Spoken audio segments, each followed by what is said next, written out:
Amén, gloria a Dios. Vamos a ir al libro de Hebreos, capítulo 2, 1 al 4. Esa es la lectura de hoy, hermanos, para la palabra del Señor.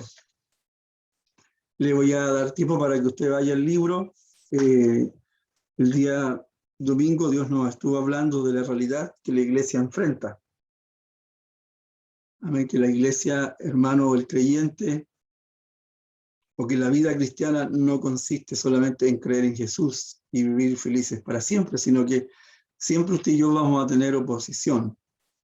Y tenemos cada día y cada uno de nosotros esta lucha con las tinieblas. Siempre cuando usted quiere o determina crecer, va a tener oposición. Y Dios nos ayude para que podamos enfrentarla, esta oposición, hermanos, que necesitamos aprender siempre usted y yo, de que la batalla, la guerra es del Señor. Y que nuestras armas, hermanos, las armas de nuestra milicia no son carnales, sino son espirituales para poder destruir todo lo que se opone a la obra de Cristo en nuestra vida. Hoy día Dios nos va a hablar a través de este hermoso libro, que es el libro de Hebreos capítulo 2, 1 al 4. Dice así la palabra de Dios. Por tanto, es necesario que con más diligencia atendamos a las cosas que hemos oído, no sea que nos deslicemos. Porque si la palabra dicha por medio de los ángeles fue firme, y toda transgresión y desobediencia recibió justa retribución, ¿cómo escaparemos nosotros si descuidamos una salvación tan grande, la cual, habiendo sido anunciada primeramente por el Señor, no fue confirmada por los que oyeron, testificando Dios juntamente con ellos, con señales y prodigios, y diversos milagros y repartimientos del Espíritu Santo según su voluntad? Amén. De aquí vamos a tomar lo que Dios nos va a hablar en esta mañana. Y quisiera que usted me pudiera acompañar a través de esta mañana de estas características que tiene la carta a los Hebreos. Estos capítulos, 13 capítulos que tiene esta carta maravillosa, hermanos, que no se tiene claridad quién fue el autor. Algunos dicen que fue Pablo, otros dicen que fue Apolos, otros dicen que fue Priscila o Bernabé. Bueno, esta carta no tiene una tutoría o un autor como definido, como las otras cartas que nosotros encontramos en el Nuevo Testamento. Esta carta no tiene esa claridad, pero sí, hermanos, por el contenido de la carta, nosotros podemos entender que el autor tiene que haber sido judío porque conoce inmensamente al pueblo de Israel y el Antiguo Testamento. El escritor que nosotros vemos en estos 13 capítulos que tiene esta carta, hermanos, tiene que haber sido judío, porque en realidad cuando lo leemos en su totalidad, podemos comprender que el autor conocía muy bien al pueblo de Israel y también el Antiguo Testamento. Esta carta estaba dirigida a los judíos que eran hermanos y que habían reconocido a Jesús como su Salvador y querían ellos volver al judaísmo. Dentro de ese periodo que le tocó vivir a este grupo de creyentes, estaba todavía presente el judaísmo, con las leyes, con las ceremonias, con todas aquellas cosas que enseñaba la ley de Moisés. Entonces, aquellos hombres que recibieron la palabra de Dios, el evangelio, la buena noticia, en algún momento comenzaron a tener algunas situaciones que les estaba dando el deseo de volver nuevamente a los rituales del judaísmo. Entonces, esta carta está destinada a aquel grupo de judíos creyentes o cristianos y cuyo enfoque, hermanos, o finalidad de esta carta es recordar, hermanos, al judío, a nosotros y al creyente, al Hijo de Dios, que Jesús, hermanos, que Jesús, o que en Jesús está cumplido todo lo que está en el Antiguo Testamento. Todo lo que está en el Antiguo Testamento está cumplido en la persona de Jesucristo. Entonces, frente a esta realidad, frente a esta situación que estaba viviendo en ese momento los hermanos de aquel entonces, es por el motivo por el cual el hermano que escribe esta carta le da ese enfoque para poder recordar, hermanos, a los creyentes, a los cristianos judíos de ese momento, que en Jesucristo está cumplido todo lo que se dice del Antiguo Testamento. Por eso que cuando leemos esta carta, tenemos que echar mano al libro de Levítico, los primeros capítulos, los primeros 10, y también leer un poquito el libro de Éxodo, cuando habla de la ceremonia, cómo se levantó el tabernáculo, todas las cosas que estaban dentro del tabernáculo, los utensilios, el aparataje que tenía el tabernáculo, todo aquello en la primera tienda que estaba en el desierto, todo aquello era una figura, hermanos, de la del Señor Jesucristo. Las fiestas, todo era, dentro de todo aquello estaba encerrado la persona del Señor Jesucristo. Bueno, habían situaciones que se estaban dando en ese momento en aquellos creyentes, y por eso que el énfasis de esta carta es recordar, amén, y el motivo, hermanos, en esta mañana de que el Señor nos hable, de que el motivo de esta carta, el motivo de esta palabra en esta mañana, es que el tema central, hermanos, el tema central de esta carta es recordarle a usted que Jesucristo es superior que todo es el Señor. Entonces, por eso que nuestra firmeza como iglesia debe estar en Cristo y en su Evangelio. Sobre todo en estos tiempos que vivimos, hermanos, tan inestables y con tantas cosas que vemos y aparecen, Dios nos ayude para que nuestra firmeza, el Hijo de Dios, siempre, siempre, hermanos, tiene que estar sobre la roca inamovible que es Cristo, y por sobre todo también en el Evangelio, en esta buena noticia. En esta carta, si nosotros hacemos un recorrido en esta mañana, nos vamos a dar cuenta que Jesucristo es superior a los ángeles. Y también allí yo coloqué la Torá, o los primeros 5 libros que nosotros le llamamos como el Pentateuco. En este enfoque que le da el escritor a esta carta, demuestra, hermanos, que Jesucristo es superior a los ángeles y a la ley de Dios.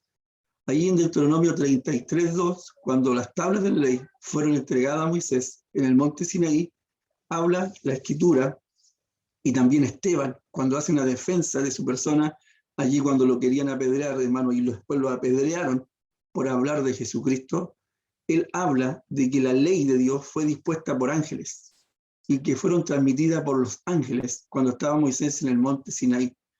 Ahí en el libro de Deuteronomio 33:2 aparece esta cita bíblica.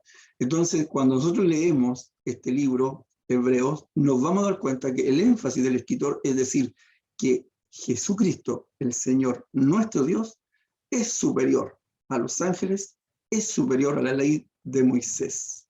También debemos entender que este libro arroja un antecedente maravilloso de cómo Dios llamó al patriarca Abraham y cómo Dios levantó a Abraham, a la nación, y de ahí en adelante Dios levantó un pueblo para que fuera luz a las naciones.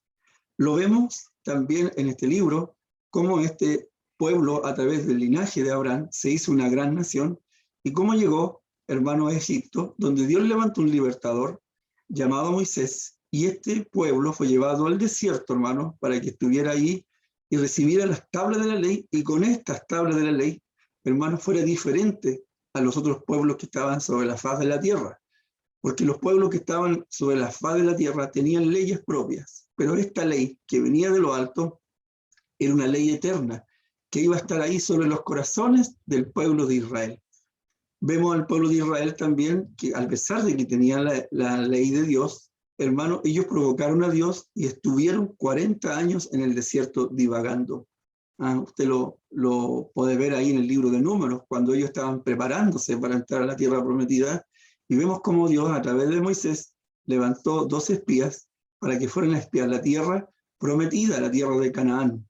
Y en ese momento, cuando al día 40 llegaron ellos, los espías se encontraron de que en la tierra de Canaán habían gigantes, hermanos, y todos los que oyeron el mensaje, salvo 2, como Josué y Caleb, que traían un mensaje, el mismo mensaje, pero con una expectativa diferente de ver las cosas. Ellos tenían otro espíritu, dice la Escritura, y ellos podían darse cuenta de que iban a vencer, porque Dios les daba esa tierra. Entonces, vemos que el pueblo de Israel, por su incredulidad, estuvieron 40 años en el desierto. Dios nos ayude a nosotros para que podamos en esta mañana no tener ese corazón de incredulidad. También vemos que el Señor Jesucristo en esta carta dice que es superior a Moisés. Moisés, el libertador, aquel que fue sacado de las aguas, aquel hombre que estuvo 40 años en el desierto, pero también tuvo 40 años en el palacio de Faraón, y a los 80 años recibió de parte de Dios su llamado, como lo vemos ahí en el capítulo 2 del Éxodo, cuando la zarza le habló, en el capítulo 3, hermano, y recibió el llamado para que fuera donde estaba Faraón y anunciara a este Dios, al gran yo soy. Jesús es superior a Moisés. Y también esta carta nos enseña de que Jesús es superior a los sacerdotes que oficiaban en el tabernáculo. Todas esas ceremonias de lo que era la expiación de los pecados del pueblo, todo lo que ocurría dentro del, fuera, en los atrios, en el lugar santo y en el lugar santísimo, hermano, era una figura de Cristo. Pero este libro le da el enfoque de que Jesús es superior a los sacerdotes. Y también que Jesús es superior a Melquisedec. ¿Quién es Melquisedec? Bueno, Melquisedec es un sacerdote o un sumo sacerdote que aparece antes, hermanos, de la ley. Y Abraham, dice la Escritura, que le entregó sus diezmos y ofrendas. Este Melquisedec, que no tiene genealogía y ni sabemos su procedencia, la palabra de Dios le habla ahí en el libro de Hebreo que es superior al orden de Melquisedec. Cuando hablamos del sacerdocio, estamos hablando de que el linaje de Aarón era el sacerdocio para el cual el pueblo de Israel debía regir, hermanos, sus leyes y ceremonias. Pero en este libro, que nosotros leemos, el libro de Hebreos, habla de que Jesucristo, el Señor, ese Dios que tenemos nosotros, el que cantábamos delante, que ha quitado el pecado de nuestra vida y que es el Cordero de Dios que ha sido enviado a este mundo para salvar nuestros pecados y llevarnos a darnos vida eterna, ese Dios, Jesucristo el Señor, es superior a los ángeles, es superior a la ley, es superior a Moisés, es superior a los sacerdotes, es superior al sacerdote Melquisedec y también es superior a todos los sacrificios que se hacían en el antiguo pacto. Todas las ofrendas que se llevaban, los machos cabríos, hermanos, los palominos, todo lo que entregaba el pueblo, los sacrificios diarios y anuales en las distintas ceremonias que oficiaba el pueblo de Israel, todos esos sacrificios que están en el Antiguo Testamento, hermanos, el antiguo pacto que nosotros vemos en el Antiguo Testamento, que es un pacto, que es, hay diferentes pactos, nosotros vemos el pacto a Noé, el pacto que le dio Dios a Adán, el pacto que Dios le dio a Moisés y le dio un pacto también a David. Superior a todos esos pactos que Dios hizo es Jesucristo. Entonces usted cuando tiene a Jesucristo, tiene a algo superior, a algo mayor, a algo maravilloso. A veces nosotros no dimensionamos quién es nuestro Dios. Y nuestro Dios, hermano, es superior a los ángeles, es superior a la ley, es superior a Moisés, es superior a todos los sacerdotes, es superior a Melquisedec, es superior a todos los sacrificios que se hacían en el Antiguo Testamento y es superior al Antiguo Pacto. Ese Dios es que Dios nos habla en esta mañana. Era el tema central y Dios nos ayude para que podamos creer y ver a el Señor Jesucristo como el superior por todas las cosas. Dice la Escritura que por Él y para Él fueron hechas todas las cosas, las que están en el cielo, en la tierra, las visibles e invisibles. Todo fue hecho por medio de Él y para Él. Entonces, ese es el Dios que usted tiene en esta mañana. Hermanos, este libro de Hebreos también nos exhorta y nos hace advertencias que vienen de la misma boca del Señor Jesucristo. Mire, en el capítulo 2, verso 12, la Escritura dice, mirad, hermanos, que no haya en ninguno de vosotros corazón malo de incredulidad para apartarse del Dios vivo. Antes exhortado, dice, unos a otros, cada día, y entre tanto que se dice, hoy, para que ninguno de vosotros se endurezca por el engaño del pecado. Allí nosotros vemos una exhortación y a la vez vemos una amonestación que Dios nos habla en esta mañana, que en ninguno de nosotros haya, hermanos, un corazón malo, de incredulidad, y que nos aparte de este Dios vivo. Antes, dice la Escritura, debemos exhortarnos unos a otros para que, hermanos, ninguno de nosotros endurezca el corazón por causa del pecado. Esto trae a luz a lo que ocurrió en el desierto. La palabra de Dios dice que, entre tanto, el Señor les hablaba, y también esta mañana el Señor Jesucristo nos habla a nosotros. Si oyeres hoy su voz, si hoy día usted está escuchando esta voz del Señor, no endurezca vuestro corazón, hermano, como en la provocación en el desierto. Cuando el pueblo de Israel estuvo 40 años, hermano, dando vueltas por el desierto por su incredulidad. Qué difícil es cuando un creyente da vueltas y vueltas y vueltas y vueltas en su vida cristiana y no puede encontrar el rumbo de vida. Qué triste es cuando un creyente, un hijo de Dios, solamente, hermanos, da vueltas y vueltas y no encuentra el real significado de lo que es el Evangelio. Qué triste es cuando una familia está dando vueltas y vueltas y no encuentra al Rey de Gloria, no encuentra el propósito para el cual Dios le ha llamado. ¿Y sabe por qué es eso? Porque los corazones se han endurecido y porque ha venido una incredulidad que lo está apartando poco a poco del Dios vivo. Y estas cosas, dice la palabra de Dios en 1 Corintios 10:11, y estas cosas les acontecieron al pueblo de Israel como ejemplo y están escritas, hermanos, para amonestarnos a nosotros en esta mañana, para quienes han alcanzado, dice la Escritura, los fines de los siglos. Usted y yo hemos alcanzado los fines de los siglos. Hoy estamos en el postrer tiempo de la iglesia y un consejo que nosotros recibimos del Señor en esta mañana, hermano, es que no debemos tener un corazón duro de incredulidad, no debemos apartarnos del Dios vivo, antes debemos exhortarnos unos a otros, hermanos, para que ninguno de nosotros se le endurezca el corazón y caiga por el engaño del pecado. Usted esta mañana está escuchando esta palabra de Dios. No debemos provocar a Dios, no debemos, hermanos, darle la espalda a Dios.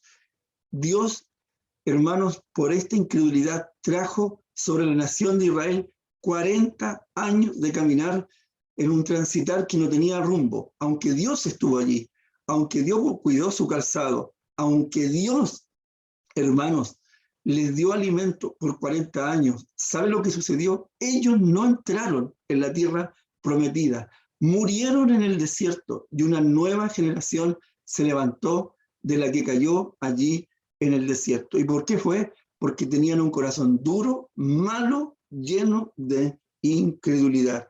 Por eso, este libro, en esta mañana, hermanos, nos habla también ahí en el capítulo 4:1. Temamos, pues, dice, no sea que permaneciendo aún la promesa de entrar en su reposo, alguno de nosotros perezca, hermanos, por no haberlo alcanzado. Porque también a vosotros, dice, se nos ha anunciado la buena noticia, así como a nosotros se nos llegó en aquel momento, en aquel día, nos llegó la buena noticia del Evangelio, como a ellos, los hebreos que estaban siendo exhortados y amonestados por el Señor en ese entonces.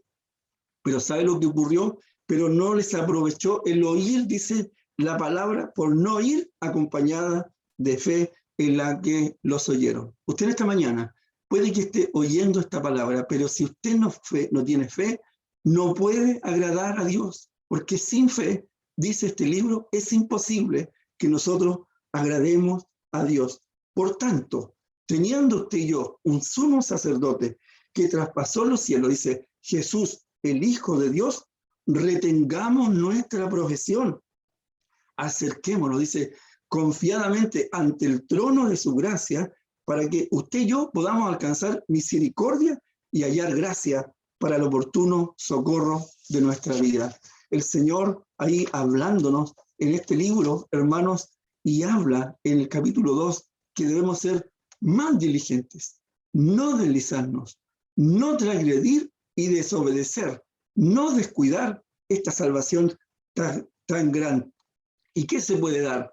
Mire, en el capítulo 5, verso 12 al 14 de este mismo libro, dice, porque debiendo ser ya maestros, después de tanto tiempo, tenéis necesidad que os vuelva a enseñar cuáles son los primeros rudimentos de las palabras de Dios.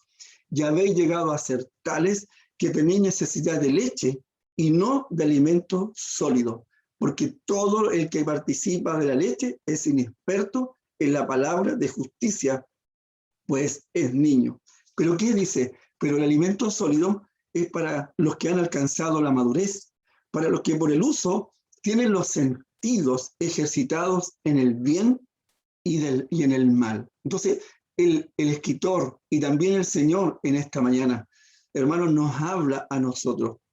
Usted y yo podemos llevar años dentro de la iglesia, podemos sabernos la Biblia de pe a pa, podemos saber una cantidad de versículos, pero ¿sabe? Dios nos ayude porque a veces, teniendo tanto conocimiento de Dios, somos inexpertos, tenemos una vida de niños en vez de gente madura, en vez de gente que, hermanos, ya debería ser un maestro, una persona que domina todo lo que tiene que ver con las cosas de Dios.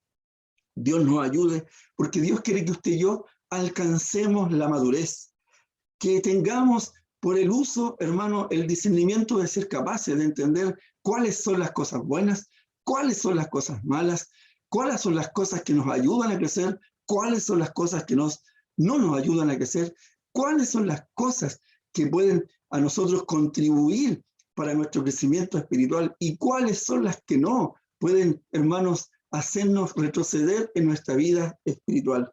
¿Sabe que un niño espiritual es aquel que causa contiendas y divisiones dentro de la iglesia? Si nosotros somos aquellos que dividimos o aquellos que causamos contiendas o aquellos que estamos siempre hablando de lo malo y que tenemos un espíritu de crítica, es porque todavía no hemos alcanzado la madurez y todavía estamos como verdaderos niños. Un niño es aquel que no atiende a las cosas de Dios y para él son todas cosas naturales. Recuerden que nosotros vivimos en un mundo natural, pero nos movemos en un mundo sobrenatural. También un niño es aquel que no tiene sus sentidos desarrollados para reconocer lo que es bueno y lo que es malo. Dios nos ayude en esta mañana para que podamos colocar más atención a lo que hemos oído, hermanos, y no nos deslicemos.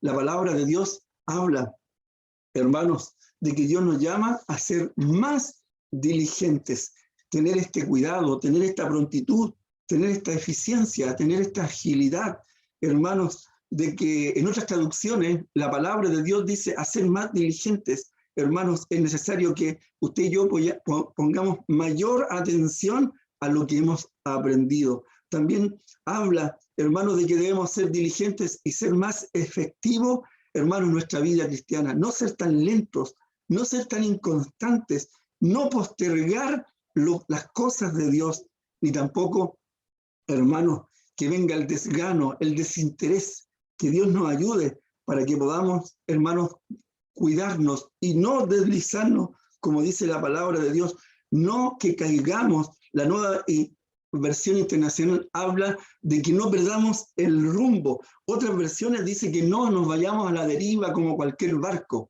sino que siempre estemos, hermanos, en un buen transitar en nuestra vida cristiana. Ahora, transgredir la palabra de Dios habla de violación, infracción, desobedecer una orden, una ley, un precepto, un estatuto que Dios tiene establecido en su palabra. Recuerde que, hermanos, la palabra, hermanos, está puesta para nosotros para que podamos seguir sus mandamientos y todas las ordenanzas que Dios tiene establecido allí. ¿Qué es importante? Hermanos, Dios nos ayude para ser más diligentes, para no deslizarnos, para no transgredir y desobedecer y no descuidar esta salvación tan grande. La palabra de Dios ahí en el libro de Hebreos capítulo 12, 1 y 2 dice, por tanto, nosotros también teniendo en derredor nuestro tan gran nube de testigos, despojémonos de todo peso y del pecado que nos asedia y corramos con paciencia, dice la palabra de Dios, la carrera que usted y yo tenemos por delante. ¿Y cómo la debemos correr? La debemos correr colocando nuestros ojos en Jesús, el autor y consumador de la fe, el cual dice que por el gozo puesto delante de él sufrió, hermanos, la cruz, menospreciando lo oprobio, y se sentó a la diestra del trono de Dios. ¿Sabe qué? El libro de Hebreos, capítulo 11, habla de los héroes de la fe. Ellos no fueron espectadores, fueron hombres que fueron comprometidos con Dios. Ellos se comprometieron en seguir a Dios desde los tiempos de Noé, desde los tiempos de Enoc. Vemos allí a un Enoc, vemos allí a un Noé, vemos allí a un Abraham, a un Isaac. Hermanos, vemos a David, vemos a Moisés, vemos a hombres y mujeres que se comprometieron con Dios. Ellos no fueron espectadores, ellos siguieron a Dios. Por ejemplo, Enoc dice, Enoc caminó con Dios, pese a todo lo que le correspondió vivir en su generación. Hermano, caminó con Dios, no se apartó de él, no transgredió, no se desobedeció, no se deslizó. Hermano, fue diligente, no descuidó lo que vino a su vida. El que corre, como usted y yo, debe mirar, no debe mirar hacia atrás, ni mirar a otros cómo corren, sino que debemos mirar, hermanos, y mantener nuestra vista en Jesús. La palabra de Dios, hermanos, dice, puesto los ojos en Jesús. Una carrera es una actividad, hermanos, es extenuante. Hermanos, a veces se hace difícil la carrera como hijo de Dios, pero ¿sabe? La carrera que usted y yo corremos, tenemos que tener una gran dedicación. Tenemos que ser participantes en esta carrera. Usted y yo tenemos que correr correctamente, abstenernos de muchas cosas, hermanos. ¿Sabe que el Evangelio no es fácil? No es fácil. Usted y yo tenemos que abstenernos de muchas cosas. Hermanos, tenemos que despojarnos de muchas cosas para poder correr legítimamente esta carrera. No correr como la aventura. Si usted este día ha pensado que el Evangelio es un juego y que a lo mejor puede saltar la alambrada y después volver al redil, yo le digo en esta mañana que preocúpese, porque el Evangelio no es un juego. Nosotros no conocemos a un Dios, hermanos, a un Dios que está a lo mejor en el cerro, a una deidad que tiene de yeso, a una deidad que es de madera. Nosotros conocemos a un Dios vivo, como lo cantábamos delante. Y sabe que una de las cosas más terribles es conocer al Dios vivo y apartarse de él. Por eso, en esta mañana, hermanos, nosotros debemos ser disciplinados en nuestra vida cristiana, ser más diligentes, no deslizarnos, no transgredir y desobedecer, no agradarle a Dios solamente en lo que nos gusta, sino que la palabra de Dios es un todo. No podemos parcelar la palabra de Dios. No podemos cumplir lo que nos agrada y lo otro no. No, hermanos, porque cuando usted se mira la palabra y yo me miro la palabra, me miro como un espejo.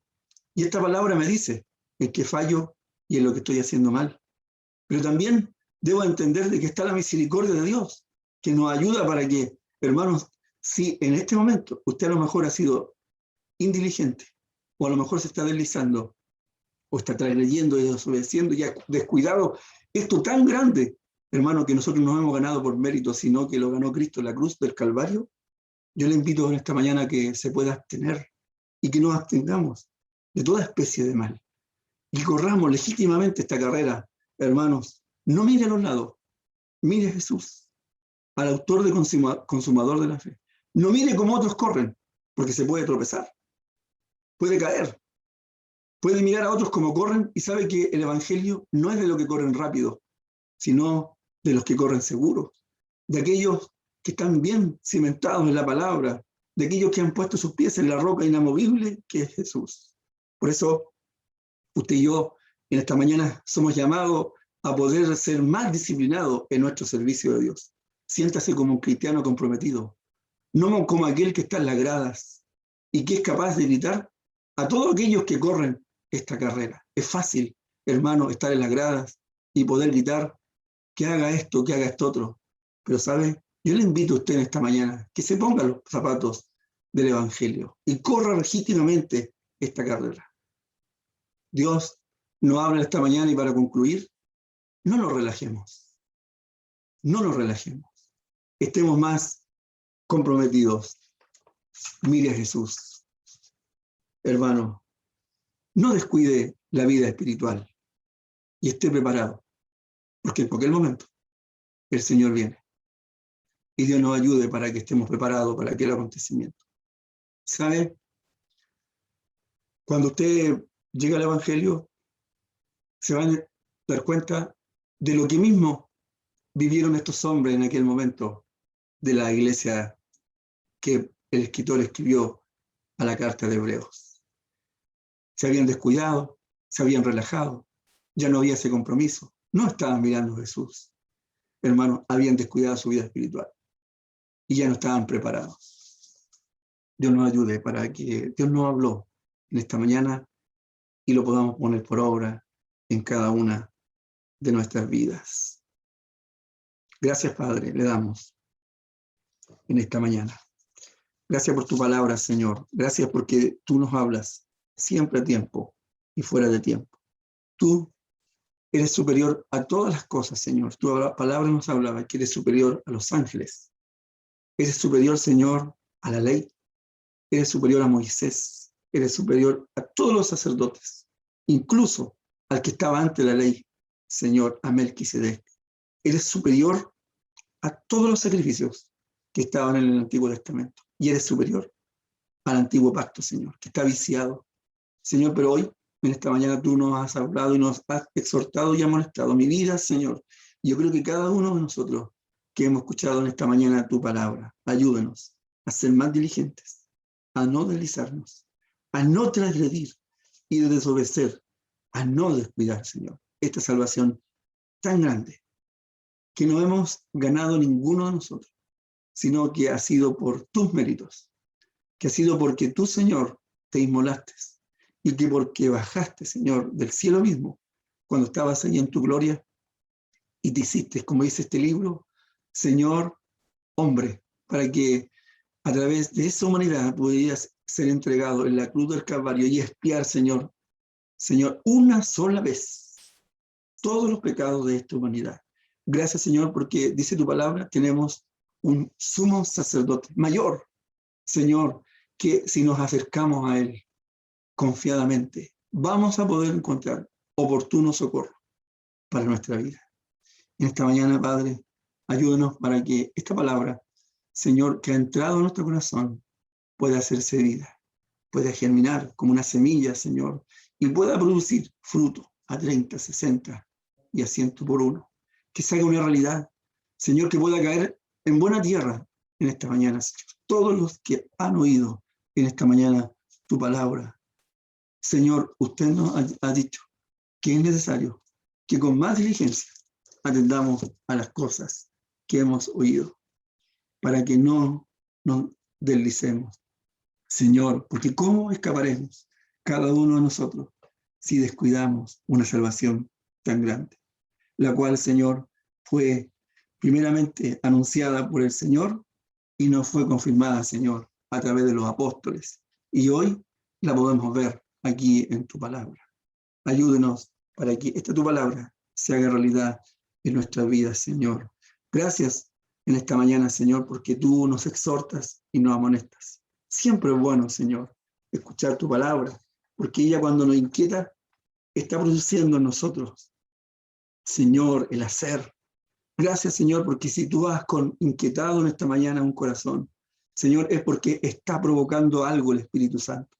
Gracias, Señor, porque a través de tu palabra usted nos ha llamado a no tener una vida de relajo, Señor, ni tampoco a estar allí en las gradas, sino que estar en la cancha, Señor, allí donde queman las papas, Señor, donde podemos ver a creyentes comprometidos, a creyentes que están pendientes, Señor, y están allí esperando tu venida, no aquellos que están, Señor, con una mente turbada, cansada, no aquellos que están con una mente, Señor, lejos de los reales caminos que tú has establecido en tu palabra. Ayúdanos, Señor, a no mirar a los demás. Ayúdanos, Señor, a no mirar como otros corren. Ayúdanos a mirarte a ti por sobre todas las cosas, Señor, y que podamos correr esta carrera, como dice tu palabra, Señor, sin ningún peso. Sáquenos en esta mañana todo pecado, todo lo que está oculto, todo lo que aquí está en tu palabra, Señor, porque nosotros aquí en tu palabra nos podemos dar cuenta, Señor, que nos dice que toda la palabra de Dios es eficaz, Señor, y es más cortante que toda espada de dos filos, y penetra hasta partir el alma, Señor, y el espíritu, las coyunturas y los tuétanos, Señor, y discierne los pensamientos y las intenciones del corazón. Y no hay cosa, dice tu palabra, creada que no sea manifiesta en su presencia. Antes, dice tu palabra, todas las cosas están desnudas y abiertas, Señor, a los ojos de aquel a quien tenemos que dar cuenta. Ayúdanos en esta mañana, porque esta tu palabra, Señor, es una palabra viva y eficaz. Señor, y yo sé que está entrando en nuestro corazón y está, Señor, haciendo, Señor, como esta espada dos filos, está penetrando hasta partir el alma y el espíritu, las coyunturas, Señor, está partiendo, Señor, el alma, los tuétanos, y está discerniendo los pensamientos y las intenciones de nuestro corazón. Ayúdenos a no descuidar nuestra vida espiritual, a no deslizarnos. Hoy vemos un mundo decadente, degradante, Señor, un mundo que piensa solamente en el mal. Ayúdenos, Señor, a no ser como aquel salmista Asaf, cuando vio la prosperidad de aquellos que tenía cerca, Señor, y comenzó casi, dice tu palabra, a deslizarse y a hablar como aquellos que estaban allí hablando contra Dios y colocando su boca contra el cielo. El salmista dice, Señor, que ellos paseaban su lengua sobre la tierra y clamaban y hablaban cosas, Señor, contra el Dios de la creación. Ayúdenos a nosotros a no caer en esa treta del enemigo, Señor, y a despojarnos de todo peso, Padre, para correr legítimamente esta carrera que tenemos por delante. Y prepáranos en esta mañana, Señor. Prepáranos, ayúdanos a velar y prepararnos para aquel acontecimiento maravilloso que será, Señor, tu venida. Ayúdanos, Señor, cada día a estar velando, a que nuestra mirada esté en las cosas de arriba y no en las cosas de la tierra, Señor.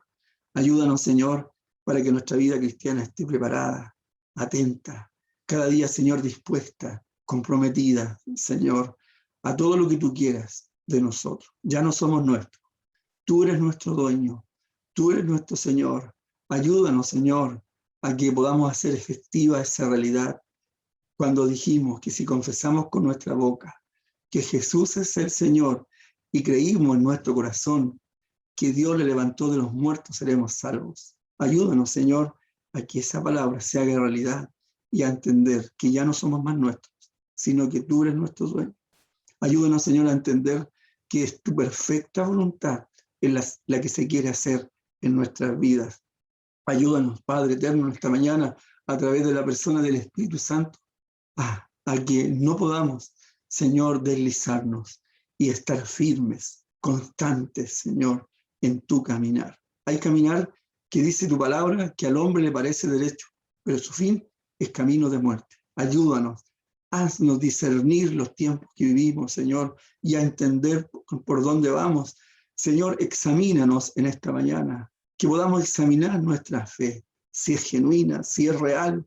Señor, si nuestra fe está acorde a lo que dice tu palabra, ayúdanos, Padre, para que podamos tener esa fe que agradó al Padre con todos esos hombres que vemos ahí en este capítulo 11, Señor, que agradaron a Dios con fe y que, Señor, no miraron su realidad, sino que miraron al invisible, algo mayor, algo poderoso que está ahí, Señor, que eres tú, Jesús, que eres superior a todos los ángeles, que eres superior a la ley, a los sacerdotes, a todo, tú eres superior. Te alabamos en esta mañana, Señor. Te damos la gloria por esa salvación tan grande que nos entregaste. Ayúdanos a no descuidarla. Siempre cada día podamos, Señor, estar pendientes.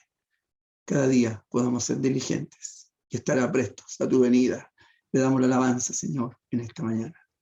Bendiga tu iglesia, tu cuerpo, Señor, que tú compraste en la sangre preciosa, bendita, que derramaste en la cruz del Calvario, Señor, y que te entregaste por cada uno de nosotros. Le damos la gloria a ti, la alabanza y el honor por Jesús. En el nombre de poderoso de Jesús. Gracias. Amén. Y amén. Amén.